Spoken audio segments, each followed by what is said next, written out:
Hey everyone, Remington Isabel here. Let's look up Dungeon Crawl Stone Soup, and I'm going to show you some gameplay. So, let's look. Live games, live games.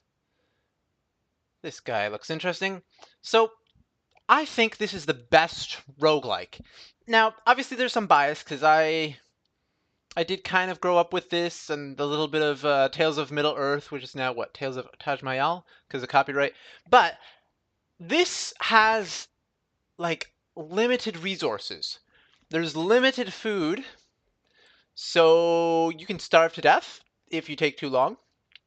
There are limited items, but there's no limit on how much you can carry. So I don't want to use adventure mode in Dwarf Fortress as an example, but you can carry as much as you want if you find it. There's only so many slots, but it's not like you're not going to be like, oh, I can't use this and this and this because it's too much. In a lot of roguelikes, you can just farm endlessly for XP, and oh, this boss is too hard, I guess I'll just farm endlessly. But there's other roguelikes, like, should I call Dark Souls a roguelike? Dark Souls is a roguelike. Maybe a roguelite. But regardless of how you classify it, you can't just farm endlessly to beat the game. It's not like Pokemon where it's like, oh, the Elite Four are too hard. I'll get a level 200 Mewtwo and like beat them with one character. No, you have to. Is it the Elite Five? You have to actually plan ahead, and not just in the long term, or like you're routing for like which branches of the dungeon do I explore first and will be easiest. But oh, this guy's playing a Naga. I totally approve. There's a Discord. The one guy we were talking about Nagas. Um, this guy has 30 Naga wins in a row, and I'm arguing Naga Fire Mage is like awesome, saying, Mr. I'll make a Naga Fire Mage, Fire Elementalist out of you, tranquil as a forest, but on fire within. Once you find your firestorm, you are sure to win. But this guy's saying play Wanderer instead of Fire Ellie. Fire Mage, my bad. Um, and I'm thinking, at least you're playing Naga. That's what matters. Because I love Naga, literally. But yeah, there's limited resources, but also you have to think ahead in terms of like, ooh, this guy has a ghost. Ooh, a ghost. I'm not logged in. Okay, whatever. My name is Faker Fangirl here. I'm kind of curious if he can beat this ghost. Oh, he's killing it. He's killing it fast. Oh, he got confused. Oh, had to use a potion. But he killed the ghost. Good job. Good job. Good job. Um, that's another thing. The people who are playing online, when they die, they generate a ghost, and your ghost your ghost can attack someone else in the dungeon. And during the tournaments, this game is actually done some. There's some balancing in tournaments where people try to get high scores in tournaments, and if like everybody's winning with a certain thing in a tournament, they'll nerf it. And that's actually kind of annoying, but it forces players to try out new options, new combos, new like there's so many spells. I'll look up the spells the list of spells. Um, but what was I saying? I don't know what I was saying, but there's just so much variety. You do have to plan ahead during the fights. Um, there's like you have to manage noise. There's a really good noise mechanic. And in a lot of games, like there'll be monsters, but like they'll kind of just like appear and then you kill them. Here, you can like bait monsters with stealth and like long range. Like you can throw a rock to bait one. I guess you can do that in like other games. Like what was it? What was that other game? Dude, there's so many. Um, du- du- du- du- du- du- du- du- I don't see it. I'm so sorry. I am so sorry that I actually forget the name. Ancient Domains of Mystery.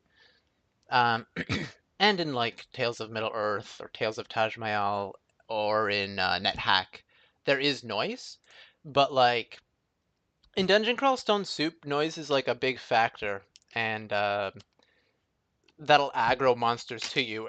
And I guess in other games it's there, but like here it's all like part of the interface and like how much noise you're making, and every spell has a different amount of noise it makes. So you can actually like wake up monsters, they can start roaming.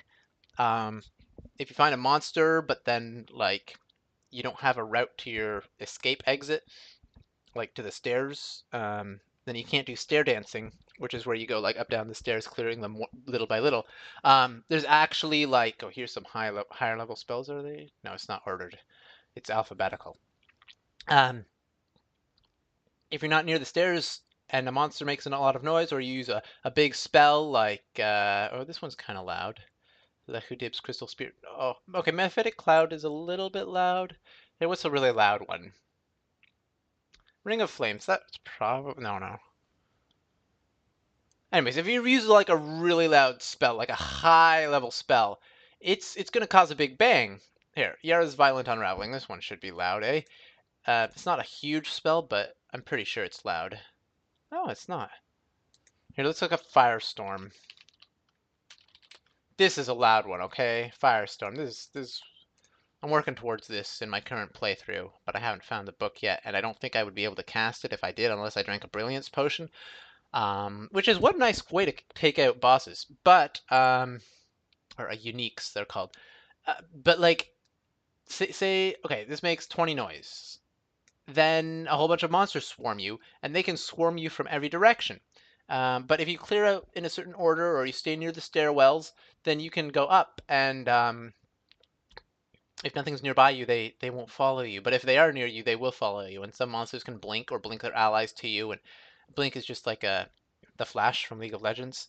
But there's also teleport for longer range, which can be a little bit random and unlucky, and it can be super lucky. So um, there's a lot of options in the fights, and you have to manage your mana because the fights the way the pacing of the game is paced, you can't just endlessly grind. Okay, you can endlessly grind once you like beat all the hard most of the hard stuff.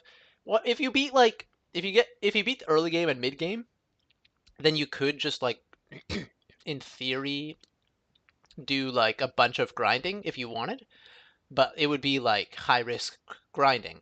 Because if you make one mistake, you could die. Like this guy's playing against a Berserk Rupert, and oh yeah, he's in trouble. Oh no, he got a good hit.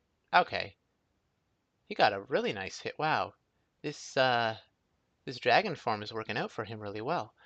Um, Rupert, yeah, when monsters are berserk, they can hit hard and they can crit and they can attack multiple times per turn. Oh, he's petrified. Lol. Anyways, so you notice there was multiple monsters. So he's like, which one do I kill first? Do I run away? Which potions or scrolls do I use to run away? And then I won't have those potions or scrolls later for when it counts. And then, well, how many runes do I want to get? If I go for more runes, I'll have I'll have higher level skills, but I might have to burn through potions and scrolls to survive if I make a mistake or if I get unlucky, or if I like have unlucky stair placements. But then you can also like use like just hit and run tactics, hit and run tactics, hit and run tactics, and so it's been a learning experience. I have two characters. Well, okay. Right now I have like two characters in the mid game and one character in the late game, like on Zot 4, and one character. My mid game character is where is she? She finished Elven Halls and now she's in Vaults, which is probably not the right order, but it turned out okay because I found a mana regen amulet in the Elven Halls. So now nothing in the vaults can really touch me as long as I like have an escape route ready at all times. I don't even have to use scrolls or potions because even if there's a unique, um, I should be able to take out most of the uniques now that I have Orb of Destruction, Magma Bolt, and ooh, that was you should not have done that, bro. You are in trouble. He's gonna teleport, is he? He's gonna. Was he has to use a scroll. He went right down into the middle of them. They'll wait for you. They will. Oh, he has to blink away. He's going into a corner so that they can't all attack him at once. What's this guy gonna do? Oh, he's gonna use his wands? Okay, yeah, it's a long range. Oh, he's running. Oh, he's making a choke point? Smart, smart. Now only one can reach him at a time. So he did have to waste a scroll of blink, but he could have gone down a different stairwell. But he made a little choke point there. So that's I see. Wand of digging, useful for fighters. Is he a fighter? Anyways, Naga Master Race. Reminiscible out. Actually, I want to see this. That's a new graphics for Lindworm, I think. I want to see this fight. Yeah, he's fine. What level is he? Only level 14, and he's hitting super hard in melee. He doesn't have a shield? Oh, because he's a transmuter. He can turn into a monster. It's so awesome that you can shapeshift in this game. I think that's awesome.